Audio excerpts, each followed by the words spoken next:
Hi, I'm Adam Rombel, Editor-in-Chief of the Central New York Business Journal, with the Rombel on Business video report. On July 6, Friday, the U.S. Bureau of Labor Statistics reported that U.S. employers added 80,000 jobs in June, and the unemployment rate stayed steady at 8.2%. But the broader measure of unemployment actually rose to 14.9% last month.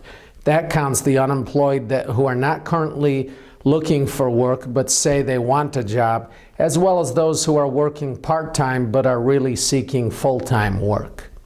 The 80,000 jobs gained in June was short of the 100,000 that economists had expected, and it's also well short of what is needed to keep up with population growth.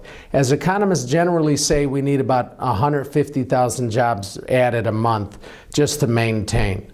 Furthermore, about 1/3 of the jobs added last month were in temporary services, not the kind of jobs that foster long-term, steady, consistent economic growth. The latest report cements the fact that the U.S. economy downshifted in the second quarter. In the April, May, June period, payrolls increased by an average of only about 75,000 jobs a month. That's down by 2/3 from the 226,000 jobs a month that U.S. employers added on average in the first 3 months of 2012. U.S. GDP grew at a 1.9% rate in the first quarter, and economists are expecting in the second quarter GDP growth rate to downshift to about 1.5%. But based on the jobs data, we may see a steeper fall. So stay tuned for that in late July or early August. U.S. GDP is not growing at the same rate that it was growing at in 2011. So this kind of continues a trend of where we have increases in growth, not only on the jobs data, but also on the overall economic growth, and then we see that dissipate. The bottom line is that 3 years after the recession technically ended, the U.S. economy is still struggling mightily, and hiring activity is tepid.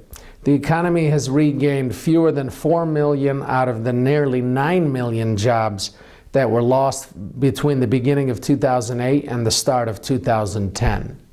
And any time in the last couple of years we've seen an acceleration in hiring, it has turned out to be short-lived and things have reversed themselves. Locally and regionally, we'll get updated job creation and unemployment statistics in June from the New York Department of Labor in the next couple of weeks. In May, the unemployment rate for New York State was 8.6%, and for the upstate region, it was 8.4%. In the Syracuse and Utica-Rome markets, unemployment rates in May were at 8.6%, and in the Binghamton area, it was 8.5%. All of those local unemployment rates are not only higher than they were a year ago, but also higher than the national unemployment rate. And this reverses a trend that we saw earlier in the recovery when the local job markets were generally doing better than the nation as a whole. Stay tuned as the next batch of jobs data comes out, both locally and nationally. As always, we'll be here to track it all. And be sure to check out the July 13 issue of the Central New York Business Journal when I'll have more on this topic of jobs. Thanks again.